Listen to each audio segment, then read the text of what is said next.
Hello everyone, welcome to my channel. आज के हम इस वीडियो में बिजनेस स्टडीज़ का लेक्चर 3 डिस्कस करेंगे। जिन बच्चों ने अभी तक पार्ट 1 और 2 नहीं देखा है वो जाकर ज़रूर देखें। प्रीवियस लेक्चर में हमने क्लासिफिकेशन ऑफ बिजनेस एक्टिविटीज़ किया था एक टेबल की हेल्प से।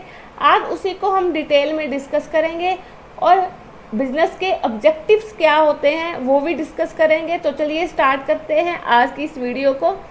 सबसे पहले हम बात करेंगे इंडस्ट्री के बारे में। इंडस्ट्री के बारे में हमने प्रीवियस लेक्चर में भी डिस्कस करा था कि जो इंडस्ट्री होती है यहाँ पर गुड्स को, रॉ मटेरियल को फिनिश गुड्स में कन्वर्ट किया जाता है।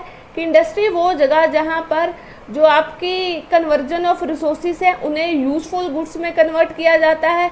बहुत सारी फर्म्स मिलकर एक इंडस्ट्री बनाती है, यानी कि वो फर्म जो सिमिलर प्रोडक्ट को प्रोड्यूस करे उसे इंडस्ट्री बोला जाता है। यानी कि अगर आप बोल दें कि बहुत सारी फर्म इलेक्ट्रॉनिक गुड्स बनाती है, अगर उन सब फर्म को इकट्ठा कर दिया जाए वो एक इंडस्ट्री बन जाती है।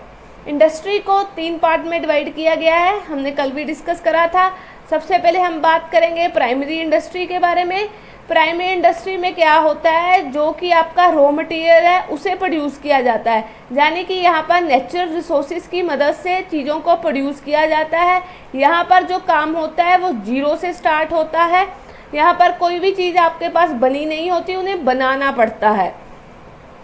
नेक्स्ट आपकी प्राइमरी इंडस्ट्री को भी 2 पार्ट में डिवाइड किया गया है। सबसे पहले हम बात करेंगे एक्सट्रैक्टिव के बारे में। एक्सट्रैक्टिव में क्या होता है कि यहाँ पर जो एक्सट्रैक्ट किया जाता है प्रोडक्ट को नेचर रिसोर्सेज की मदद से, नेचर एनवायरनमेंट की मदद से, यानी कि मान लीजिए आपके पास कॉटन है उसे प्रोड्यूस किया जाता है, यानी कि रॉ मटेरियल को यहाँ पर प्रोड्यूस किया जाता है नेचर एनवायरनमेंट की मदद से। जेनेटिक इंडस्ट्री, यहाँ पर breeding plant and animals for their use in further reproduction. यहाँ पर प्लांट एंड एनिमल्स की ब्रीडिंग होती है और फर्दर रिप्रोडक्शन के लिए। अगर मैं बात करूँ सेकेंडरी इंडस्ट्री के बारे में, प्राइमरी इंडस्ट्री में क्या होता है कि रॉ मटेरियल को बना लिया जाता है, यानी कि रॉ मटेरियल को प्रोड्यूस कर लिया जाता है। अब सेकेंडरी इंडस्ट्री में क्या होता है कि जो रॉ मटेरियल हमने प्राइमरी में प्रोड्यूस किया है उसी को फिनिश गुड्स में कन्वर्ट किया जाता है, यानी कि यूजफुल गुड्स में कन्वर्ट किया जाता है ताकि वो कस्टमर को सेल की जा सके। जो चीज़ें प्राइमरी इंडस्ट्री से एक्सट्रैक्ट की जाती है, जो चीज़ें प्राइमरी की मदद से प्रोड्यूस की जाती है उसी को आगे फाइनल कंजप्शन में कन्वर्ट किया जाता है। आगे सेकेंडरी इंडस्ट्री को भी नेक्स्ट 2 पार्ट में डिवाइड किया गया है। एक है मैन्युफैक्चरिंग इंडस्ट्री, एक होती है आपकी कंस्ट्रक्शन इंडस्ट्री। अगर मैं बात करूं मैन्युफैक्चरिंग की, यहाँ पर जो गुड्स होती हैं यानी कि जो रॉ मटेरियल होता है उसे फिनिश गुड्स में कन्वर्ट किया जाता है, चीज़ों को मैन्युफैक्चर किया जाता है, चीज़ों को यहाँ पर बनाया जाता है। रॉ मटेरियल जो आपके पास आ चुका है, यानी कि अगर कॉटन है तो कॉटन की मदद से क्लॉथ को बनाया जाता है, यानी कि कॉटन की मदद से कपड़े को बनाया जाता है। अगर मैं बात करूं मैन्युफैक्चरिंग इंडस्ट्री की, इसे भी 2 पार्ट में आगे डिवाइड किया गया है, तो 4 पार्ट में डिवाइड किया गया है। एक है एनालिटिकल की अगर मैं बात करूं, यहाँ पर चीज़ों को एनालाइज किया जाता है, यानी कि जो चीज़ें डिफरेंट होती है उन्हें सेपरेट किया जाता है। जैसे कि ऑयल के केस में होता है, हमने प्रीवियस लेक्चर में भी डिस्कस किया था, जैसे कि आपका पेट्रोल और डीजल हो गया। सिंथेटिकल इंडस्ट्री कौन सी होती है, यहाँ पर बहुत सारी चीज़ों को कंबाइन कर एक नया प्रोडक्ट है वो तैयार किया जाता है, जैसे कि सीमेंट के केस में होता है। नेक्स्ट हम बात करेंगे प्रोसेसिंग इंडस्ट्री के बारे में। प्रोसेसिंग इंडस्ट्री में क्या होता है कि यहाँ पर जो भी चीज़ आप बनाते हो उन्हें बहुत सारे प्रोसेस से गुजरना पड़ता है, जैसे कि आपका शुगर हो गया, पेपर हो गया। अगर मैं बात करूँ असेंबली इंडस्ट्री के बारे में, यहाँ पर बहुत सी चीज़ों को जो असेंबल किया जाता है, यानी कि इकट्ठा कर लिया जाता है, बहुत सारे डिफरेंट कंपोनेंट को इकट्ठा कर एक नया प्रोडक्ट तैयार किया जाता है, जैसे कि आपकी कार होगी, कंप्यूटर हो गया, टेलीविज़न हो गया, मतलब डिफरेंट कंपोनेंट को इकट्ठा कर एक नया प्रोडक्ट तैयार किया जाता है। अगर मैं बात करूं कंस्ट्रक्शन इंडस्ट्री की, यहाँ पर जैसे कि आप बिल्डिंगों को बनाते हो, डैम्स आ गए आपके, ब्रिज, रोड्स, यानी कि यहाँ पर कंस्ट्रक्शन की जाती है आपके बिल्डिंग, डैम्स, ब्रिज वगैरह की। अगर मैं बात करूं टर्शरी इंडस्ट्री की, यहाँ पर टर्शरी इंडस्ट्री जो होती है वो प्राइमरी और सेकेंडरी को सपोर्ट करती है। यहाँ पर आपका ट्रांसपोर्ट आ गया, बैंकिंग हो गया, insurance, warehousing, communication, advertising यानी कि जो टर्शरी इंडस्ट्री होती है वो सर्विस सेक्टर का काम करती है, वो सर्विस प्रोवाइड करती है। अब जो प्रोडक्ट प्राइमरी और सेकेंडरी में तैयार होता है, अब उसे लोगों तक पहुंचाना भी तो होता है, तो वो लोगों तक पहुंचाने का काम टर्शरी इंडस्ट्री करती है। नेक्स्ट हम बात करेंगे कॉमर्स के बारे में। जो कॉमर्स होती है वो प्रोड्यूसर और कंज्यूमर के बीच में लिंक बनाती है, यानी कि अगर हम बात करें इंडस्ट्री में सारा सामान बन चुका है, अब वो कंज्यूमर तक पहुंचाना भी तो है, तो उसी प्रोसेस को हम कॉमर्स बोलते हैं, जिसकी मदद से जो गुड्स होती हैं वो फ्लो की जाती हैं। मतलब बोल सकते हैं यहाँ पर प्रोड्यूसर से कंज्यूमर तक गुड्स को पहुँचाया जाता है। यहाँ पर प्रोड्यूसर और कंज्यूमर में बीच में एक लिंक प्रोवाइड किया जाता है। कॉमर्स को दो टाइप में डिवाइड किया गया है, एक है आपकी ट्रेड, ऑक्सिलरी टू ट्रेड, यानी कि हेल्प टू ट्रेड। ऑक्सिलरी को हेल्प टू ट्रेड बोला जाता है, जो चीज़ें ट्रेड में हेल्प करती हैं। अगर मैं बात करूं ट्रेड की, ट्रेड का मतलब होता है buying and selling of goods, यानी कि यहाँ पर चीज़ों को खरीदा और बेचा जाता है। जो चीज़ें इंडस्ट्री में बनाई जाती है उसे फाइनल यूज़र तक और कंज्यूमर तक पहुँचाया जाता है। हमने प्रीवियस लेक्चर में डिस्कस किया था कि ट्रेड को दो पार्ट में डिवाइड किया जाता है, एक है आपका इंटरनल और एक है आपका एक्सटर्नल। इंटरनल यानी कि विद इन कंट्री, जो चीज़ें आप अपनी कंट्री में सेल करते हो, और एक्सटर्नल जो आउटसाइड ऑफ द कंट्री आप चीज़ों को सेल करते हो। इनके बारे में हमने डिटेल में कल डिस्कस कर लिया था, तो आप प्रीवियस लेक्चर में जाकर देख सकते हो अगर आपने वो लेक्चर नहीं देखा है। नेक्स्ट है हमारे पास ऑक्सिलरी टू ट्रेड, वो चीज़ें जो ट्रेड में हेल्प करती है। सबसे पहले हम बात करेंगे ट्रांसपोर्ट एंड कम्युनिकेशन। अब ट्रांसपोर्ट की मदद से क्या होता है कि एक चीज़ को दूसरी जगह पर पहुंचाया जाता है बाय रोड, ठीक है। आप बोल सकते हो ट्रेन की मदद से, तो किसी ट्रक की मदद से, कि एक चीज़ को दूसरी जगह पर पहुंचाया जाता है, यानी कि फाइनल कंज्यूमर जो उसे परचेज करना चाहता है उस कंज्यूमर के पास पहुंचाया जाता है। अब ट्रांसपोर्ट फैसिलिटी के साथ साथ कम्युनिकेशन भी बहुत इंपॉर्टेंट है प्रोड्यूसर और कंज्यूमर के बीच में। यहाँ पर कम्युनिकेशन का मतलब यहाँ पर इंफॉर्मेशन को एक्सचेंज किया जाता है, यानी कि जो प्रोड्यूसर और कंज्यूमर होता है उनके बीच में इंफॉर्मेशन को एक दूसरे के साथ शेयर किया जाता है, यानी कि अगर कंज्यूमर को क्या क्या चाहिए वो प्रोड्यूसर को बताता है, प्रोड्यूसर अपनी क्या क्या सर्विसेज वो कंज्यूमर को प्रोवाइड करेगा उसके बारे में बताता है, यानी कि इंफॉर्मेशन को एक्सचेंज किया जाता है। यहाँ पर एक दूसरे से बात करी जा रही है, बाय टेलीफोन भी बोल सकते हो, यहाँ पर एक दूसरे से कम्युनिकेट किया जाता है। हम बात करेंगे बैंकिंग एंड इंश्योरेंस के बारे में। अब देखिए बिना बैंकिंग के और बैंकिंग एंड फाइनेंस के बारे में बात करेंगे। अगर मैं बात करूँ बैंकिंग एंड फाइनेंस की, तो यहाँ पर आप कोई भी काम कर रहे हो आपको बैंक की ज़रूरत पड़ती है, आपको फंड की ज़रूरत पड़ती है। आप चाहे कोई एसिड लेना चाह रहे हो, आप कोई भी रॉ मटेरियल परचेज करना चाह रहे हो, या कोई और खर्चे हो, इन सब के लिए आपको बैंकिंग में जाना पड़ता है। बिना बैंकिंग के कोई काम नहीं हो सकता। अगर मैं बात करूं इंश्योरेंस की, इंश्योरेंस रिस्क को कवर करता है। अगर कोई किसी जगह पर आग लग गई है, कोई सामान चोरी हो चुका है, इन सब चीज़ों को इंश्योरेंस कवर करता है।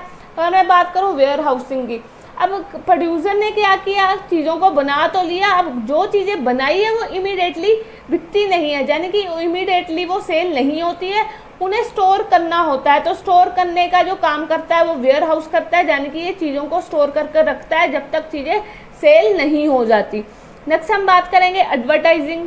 एडवर्टाइजिंग के बिना तो कोई भी चीज़ पॉसिबल नहीं हो सकती। अब प्रोड्यूसर ने अपना सामान बना तो लिया, उसे अब ये भी लोगों को तक पहुंचाना भी तो है। हम टीवी में बहुत सारी ऐड देखते हैं अलग अलग गुड्स की, यानी कि एडवर्टाइजिंग की मदद से जो प्रोड्यूसर है वो कस्टमर को अपने प्रोडक्ट के बारे में इंफॉर्मेशन प्रोवाइड करता है।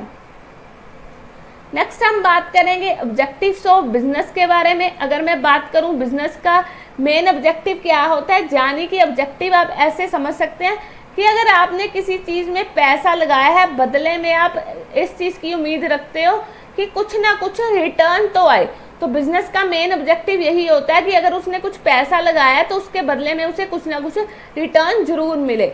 हम बात करेंगे मल्टीपल ऑब्जेक्टिव ऑफ बिजनेस के बारे में। सबसे पहले हम बात करेंगे मार्केट स्टैंडिंग।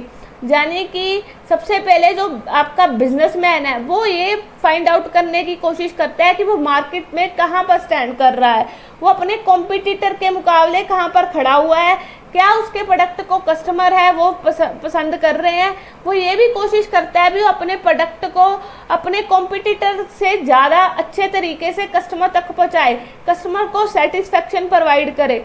अगर वो कोशिश करता है कि उसका प्रोडक्ट उसके कॉम्पिटिटर से अच्छा हो, वो उसकी जो सर्विसेज है उसके कॉम्पिटिटर से अच्छी होनी चाहिए, तभी वो मार्केट में स्टैंड कर सकता है। अगर उसकी सर्विसेज अच्छी नहीं होगी उसके कॉम्पिटिटर के कंपैरिजन तो वो स्टैंड नहीं कर सकता मार्केट में। नेक्स्ट हम बात करेंगे इनोवेशन। इनोवेशन का मतलब होता है इंट्रोडक्शन ऑफ न्यू आइडियाज़, यानी कि आप नए नए आइडियाज़ और मेथड्स लेकर आते हो कुछ काम करने के, मतलब न्यू, कुछ नया।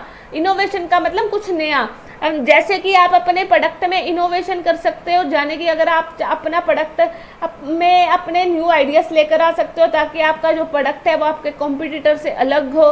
आप कुछ नई स्किल ऐड कर सकते हो अपने प्रोडक्ट में। नेक्स्ट हम बात करेंगे प्रोडक्टिविटी के बारे में। प्रोडक्टिविटी में क्या होता है कि आप कंपेयर करते हैं अपने वैल्यू ऑफ आउटपुट को इनपुट से, यानी कि आपने कितना पैसा लगाया उसके बदले में आपको कितनी रिटर्न मिल रही है, कि अब ऐसा तो नहीं है आपका खर्चा ज़्यादा हो रहा है और आपकी इनकम कम हो रही है। आप इसको फाइंड आउट करने की कोशिश करते हैं यहाँ पर। नेक्स्ट हम बात करेंगे फिजिकल एंड फाइनेंशियल रिसोर्सेज के बारे में।